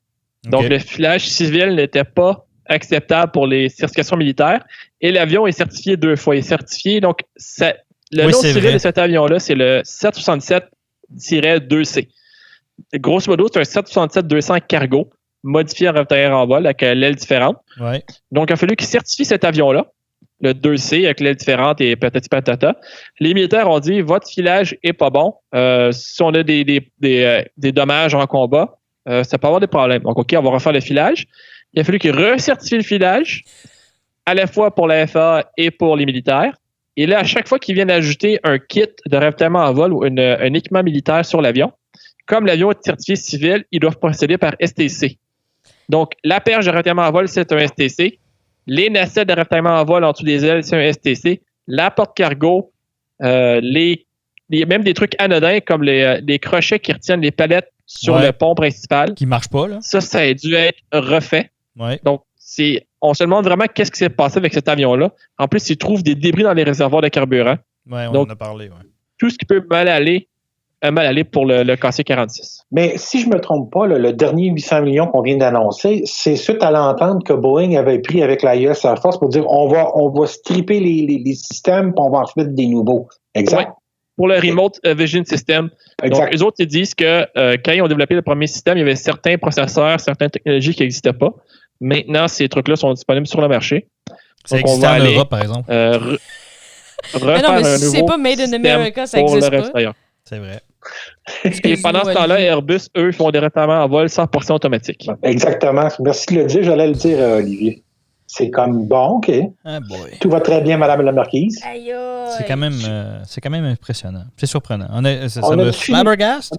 Non, mais tu sais, je veux dire, quand il y a des considérations stratégiques ou militaro-politico-stratégiques qui se mêlent à une décision qui devrait être militaro-commerciale, c'est vraiment bizarre, tu sais. Le meilleur produit serait vraiment ailleurs, mais comme il faut qu'on en fasse un américain nous-mêmes, on va prendre un produit subpar puis on va patcher jusqu'à Oblivion. Tu sais que cet appel d'offre-là, c'est Airbus qui l'avait gagné au début. Hein? Surprise! Ouais. Avec Northrop. Avec Northrop. Ouais. En partenariat. L'usine à Mobile en Alabama devait servir à ça. Il faut souligner que si le contrat n'avait pas été changé après, parce que Boeing est allé en cours puis ils ont fait un nouvel appel d'offres, normalement, Airbus aurait terminé de livrer tous ses appareils à la US Air Force. Ils seraient tous en service. Oui, comme ils fonctionnent en Europe, on présume. En Australie. Et en Australie. On présume qu'ils auraient fonctionné aux États-Unis aussi. Ouais. Oh là là. Ben écoute, continuons avec les bonnes nouvelles. KC-390. Ça, c'est l'avion de transport brésilien, il faut le mentionner, là, pour ceux qui ne connaissent pas encore beaucoup. Là. Qui faisait l'objet Excusez. Cet avion-là faisait l'objet d'une entente avec Boeing. Suite à l'entente qui avait signé Embraer et Boeing, il avait été décidé aussi de créer un joint venture pour commercialiser cet avion-là. Puis Boeing s'occupait de le vendre aux États-Unis, entre autres. Il était peut-être même question d'en assembler aux États-Unis. Tout ça, c'est tombé en même temps que le reste en fin de semaine dernière. Donc, on se demande quel est le futur de cet avion-là, parce que là, ils sont sur ce programme-là. Corrige-moi si je me trompe, Olivier, mais ils sont nez à nez avec le C-295 d'Airbus. Non, c'est pas du tout le cas. C'est le C-390, c'est un avion qui est beaucoup plus gros. C'est à peu près la taille de Hercule. Donc, beaucoup plus gros qu'un C-295. C'est motorisé par des V2500 au lieu d'être des... c'est des moteurs Airbus. Les Pratt / Rolls-Royce sont rendus à... C'est-tu Pratt qui a pris toute la V2500 ou c'est Rolls-Royce qui les a tout ramassé? C'est Pratt qui a tout racheté, oui. OK. Donc, il y a 27 avions qui sont commandés pour le Brésil. Le Portugal en achète 5 et il y a 27 autres avions qui ont été vendus à d'autres pays. Ça semble être un bon avion. Mais le gros désavantage, c'est que maintenant que la transaction avec Boeing est terminée, c'est qu'ils n'ont plus accès au marché militaire américain. Et aussi, beaucoup plus important, les contrats militaires via le fameux FMS américain, le Foreign Military Sale, où le département de la défense américain achète un avion ou un bateau, char d'assaut, peu importe, et va le revendre à des pays, entre guillemets, amis. Donc, ils viennent de perdre ce marché-là en quelque sorte. Ça semble être un bon avion, par exemple. J'ai absolument rien à dire contre cet avion-là. Moi, j'avais vu si maintenant, avec la compétition avec le Hercule, exact. Le 630J... Mais Olivier, je ne sais pas si tu as vu passer... Qu'est-ce qui se passerait si ça s'en allait en Chine? En tout cas... Il y avait eu un article, là, c'est... je me rappelle plus si c'est dans le BCA ou dans Aviation Week. Il y avait eu un vol d'essai qui avait été fait. Là. Il y a un de leurs gars là, qui fait souvent des vols d'essai dans des machines un peu comme ça à travers le monde. Là. Tu disais que ça semble être une très bonne machine. Ce que l'article disait, c'est une excellente machine, très, très, très bien pensée. Ce qui pourrait lui être fatal à ce programme-là, ce serait uniquement qu'il n'y aurait pas le marketing qui sous-entend l'accès au marché. Là. Donc, tu as raison. Là. Mais au niveau techniquement parlant, des 2-3 affaires que j'ai lues, dont entre autres ce vol d'essai avec le journaliste en question là, de Aviation Week, là, tout porte à croire que c'est un très, très, très, très bon avion. Bien pensé, bien conçu. Faut se demander aussi les gens qui ont des petites flottes de Hercule qui seraient prêts à remplacer leur vieux Hercule des modèles B, E, H. Quand viendrait le temps d'acheter un 630J ou un C390, est-ce qu'on va vraiment laisser tomber tous les outils d'infrastructure qu'on a pour soutenir les Hercules pour aller vers un nouvel avion? Même si entre un 630J et un 630B, il n'y a pas tant de... à part la forme extérieure, c'est vraiment pas le même avion. Mais il y a quand même des trucs qui sont communs aux avions. Donc, c'est un autre, pensez-y bien, là, un autre obstacle qu'un Embraer devra soulever pour réussir à vendre leur avion. Oui, effectivement. Ouais. OK. On verra ce que ça va donner. VC25B, dépassement de coût. Oui, donc dépassement de coût du VC25B. Un autre contrat à prix fixe du gouvernement américain. Les remplacements du fameux Air Force One. Donc, ils ont décidé de remplacer leur 747-200, les VC25A, parce que l'avion n'est plus, bien entendu, n'est plus en production. Et les pièces commençaient à être rares. Donc, ils se sont dit, avant que la ligne de production chez Boeing pour le 747-8I ferme, on va remplacer les avions. Donc, au début, ils devaient acheter 2 avions neufs, mais finalement, ils ont réussi à trouver 2 avions qui avaient été commandés par Transaero, la compagnie russe qui a fait faillite, qui n'a jamais été livrée. Donc, ils ont pris ces avions-là pour les modifier. Donc, c'est un autre contrat à prix fixe, 3,9 milliards. Et là, on nous rapporte qu'il y a des dépassements de coûts de 168 millions dus à des inefficacités d'ingénierie, peu importe ce que ça signifie. Et ça serait dû, par exemple, à la COVID, le fait que les gens ne sont pas sur place pour travailler sur l'avion. Ils ont pas de difficultés. Parce que sinon, ça allait super bien. Rappelle-moi le montant du contrat. 3,9 milliards pour les 2 avions. Pour produire 2 avions à partir d'avions déjà existants? C'est des modifications. Donc, j'ai vu, je ne sais plus dans quel endroit j'ai vu ça, mais les modifications qu'ils font sur l'avion, c'est complètement ridicule. Ils remplacent, dans le fond, ils prennent un 747 et puis ils remplacent genre la moitié de la structure dans l'avion. Sont-ils obligés de tout plaquer or aussi pour faire plaisir au président? Non, mais c'est parce qu'il est en train de... Non, c'est vrai. Il est protégé contre les explosions atomiques. Il y a à peu près 54-12 000 façons de communiquer. Il y a toutes sortes de radios, satellites, tout ce que tu veux. Il y a des ascenseurs. Il y a des ascenseurs. La soute qui descendent. Genre, l'avion il arrive à un endroit, il n'y a pas d'équipement au sol pour soutenir l'avion. Ils ouvrent une porte de soute, il y a une grue qui descend tout ce qu'ils ont besoin pour... Genre, puis il y a le fameux escalier aussi. Tu as peut-être déjà vu des photos où le président descend de l'avion, puis on dirait qu'il descend à partir de la soute. Ouais, il y a un escalier qui sort de là, qui est intégré, tout ça. Là, ouais. OK. Sauf que, malgré que tout ça soit connu, il y a quand même quelqu'un chez Boeing qui n'est pas capable d'évaluer les coûts de mode comme ça, puis qui tombe complètement dans le champ sur son projet. C'est la faute. Ouais, puis c'est la faute à COVID-19. Ouais. Oui, parce que tout ça aurait été réglé s'il avait travaillé un mois de plus. Mais moi, je pense pas qu'ils ont des problèmes d'actuariat chez Boeing. Moi, je pense qu'ils ont la fâcheuse habitude de bêter bas à perte en disant c'est un avion qui va rester en service quoi, là. L'autre va être resté en service 30 ans. Sur 30 ans, on va se faire de l'argent sur des pièces, puis support, puis tout ça. Là. Hein? Pourquoi tu bêterais bas si tu es sûr d'avoir le contrat? Je sais pas, tu iras leur demander. Alors, s'il y a quelqu'un de Boeing qui nous écoute, non, c'est pas vrai. Ben, La chose qui est surprenante sur le C-25, c'est qu'il n'y a pas de réceptacle de ravitaillement en vol. Hein? Donc, ils ont décidé de pas rendre l'avion ravitaillable en vol pour X raisons. Ça semble être la première priorité. C'est vraiment weird. C'est bien niaiseux. Ben, c'est bon. Quand tu as un budget de 3,5 milliards, c'est sûr qu'il faut économiser sur les booms de ravitaillement, c'est certain. C'est peut-être juste qu'ils ne faisaient pas confiance à Boeing pour réussir à les installer comme du monde. Excusez. Non, ils se sont dit de toute façon, les cassés 46 ça va couler à terre anyway, c'est ça. OK, j'arrête. On n'en a pas besoin. Bon, ben écoute, un autre mandat qui va super bien chez Boeing et bien sûr qui va s'arranger comme si de rien n'était une fois le vaccin disponible. Est-ce qu'on a fini de faire du bashing sur Boeing? Pas tout à fait. Boeing. Oui, on a fini pour Boeing, je pense. On peut dire. Aujourd'hui, oui. C'est ça. Oui, ça, c'est suffisant. Là. C'est suffisant. Mais c'est même pas du bashing, c'est juste qu'il s'offre en pâture à notre humour noir, c'est tout. Absolument. Ils n'ont qu'eux-mêmes à blâmer. Mais vous remarquerez qu'on tape... Contrairement à leur opinion. Mais je tiens quand même, pour finir le point là-dessus, je voudrais quand même faire remarquer qu'on ne tape jamais sur des PME ou des choses comme ça, mais bien toujours sur des multinationales qui ont les moyens de se payer les meilleurs consultants du monde et qui ne le font pas. Ou très bien, ça dépend comment tu le vois. Là. Peut-être aussi qu'ils ne les écoutent pas. Ouais. Exact. C'est une autre histoire. C'est une autre histoire. Bref. Radar AESA sur les sables. Oui, donc Saab a certifié un nouveau radar sur les Gripen. Là, on ne parle pas du radar qui va sur le Gripen E, qui lui est équipé d'un radar de chez Leonardo, le Celex ES05. Donc, Saab a certifié son propre radar AESA pour les Gripen C et D qui sont encore en service. Donc, selon Saab, ça prendrait entre 16 et 18 mois pour intégrer le radar sur un Gripen C ou D. Et une fois que ce délai-là est fait, n'importe qui, tous les utilisateurs du Gripen pourront utiliser la modification. Donc, c'est juste une bonne nouvelle là, que le Saab qui continue à soutenir leurs produits et qui ont un historique de soutenir leurs produits. Tu voulais dire, en fait, de 16 à 18 mois comme de R&D puis de test, là.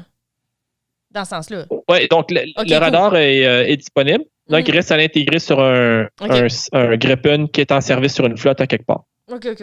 Il vole sur un des avions qui est chez Saab, mais, exemple, si la Hongrie décidait, moi, je veux ces radars-là sur mes Gripen, mais ça prendrait 16 à 18 mois. Et on pense que la Suède pourrait être tentée à le prendre parce qu'ils vont quand même garder, même s'ils ont commandé beaucoup de Gripen E, ils veulent quand même garder 95 Gripen C et D en service jusqu'à environ 2030 face à la résurgence d'activité des Russes. Ils se rendent compte que ça leur prenait plus d'avions de combat pour défendre leur souveraineté. Intéressant, hein? Okay. Bien joué, Sam! Hey, les bonnes nouvelles, ça fait du bien? Ouais, j'ai toujours dit. Il devrait merger avec Bombardier. Ou Volvo, en tout cas. Non. Bon, on parle ça y est, on s'en va dans l'espace. Oui, c'est vrai. Moi, j'ai vu un hélicoptère sur Mars. Est-ce que j'avais la berlue, là? Non, vous n'avez pas la berlue, Mme Ouellette. La NASA va lancer un autre rover sur Mars cet été, donc au mois de juillet, au mois d'août. S'il va aller appuyer le rover qui est là-bas, Curiosité. Donc, le nouveau rover, et là, pas de blague de mauvais goût sur le nom du rover. Donc, le rover Persévérance, on a beaucoup blagué hier dans la préparation. Donc, il va avoir un hélicoptère avec lui, un petit hélicoptère avec 4 livres, avec des rotors coaxiaux un peu comme un Kamov. Ouais. Et il va être sous la bédaine de Persévérance. Et lorsqu'il va arriver sur Mars, au moment opportun, ils vont déployer l'hélicoptère sur le sol, ils vont faire les tests, et si tout va bien, ils prévoient voler l'hélicoptère pendant 31 jours sur Mars. Ce serait le premier appareil à vol aérodynamique à voler sur une autre planète. Peux-tu nous rappeler le nom? C'est un défi technologique important. C'est vraiment capoté. J'ai vraiment hâte de voir ça. L'hélicoptère va pouvoir aller voler, naturellement, mais va pouvoir identifier des endroits où le rover ou Persévérance va pouvoir aller inspecter par la suite, plus efficacement que via un satellite ou via la caméra qui est sur le rover. Parce que c'est pas quand t'es rendu, c'est le temps de décider si c'est une bonne idée. Là. Intéressant. Olivier, c'est quoi le nom de l'hélicoptère déjà? L'hélicoptère s'appelle Ingénuité et c'était choisi par une adolescente du secondaire aux États-Unis. Et le rover Persévérance a été choisi par un autre étudiant aussi. Donc, ils ont 27 000 soumissions de noms pour le rover et l'hélicoptère. Serais-tu en train de me dire que le nom d'Ingénuité a été choisi par une ingénue? That's cute. Il faudrait voir. s'il pourrait faire figure dans un film de Luc Besson. Ouais. Non, mais c'est quand même mieux que le gros vocabulaire patriotique qu'on avait vu jusqu'à maintenant. Là. Oui, ça fait changement. Mais la NASA, avec leur programme, ont toujours eu des noms assez inspirants. Ouais. Quand même. Si on veut. Quand on regarde les navettes spatiales, les noms qu'ils ont donnés aux navettes spatiales comme Enterprise, Endeavour, Atlantis, Challenger, Discovery. Columbia. Quand même, effectivement. Columbia, exactement. Oui, absolument.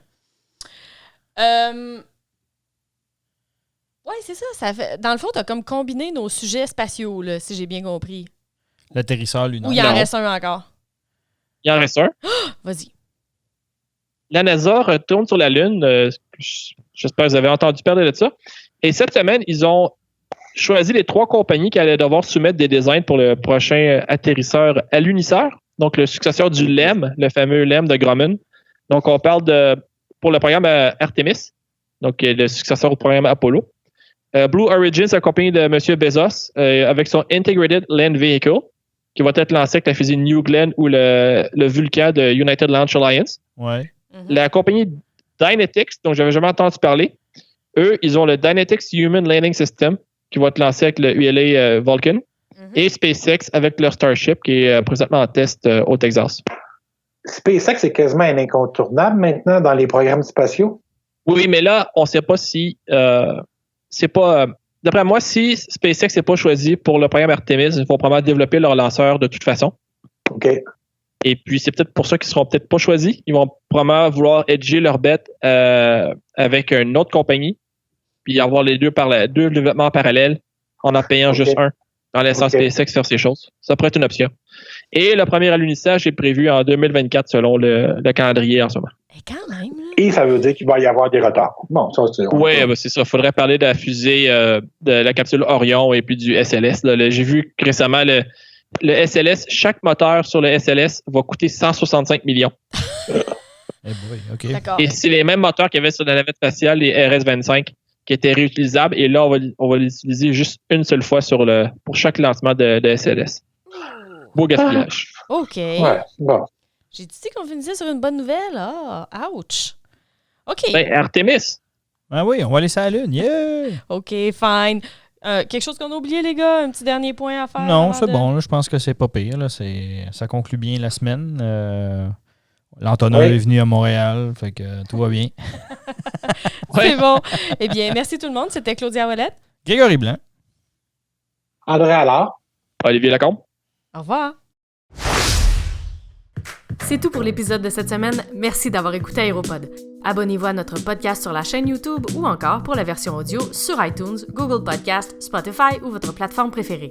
N'oubliez pas de demander les notifications pour être averti dès que le nouveau contenu est disponible.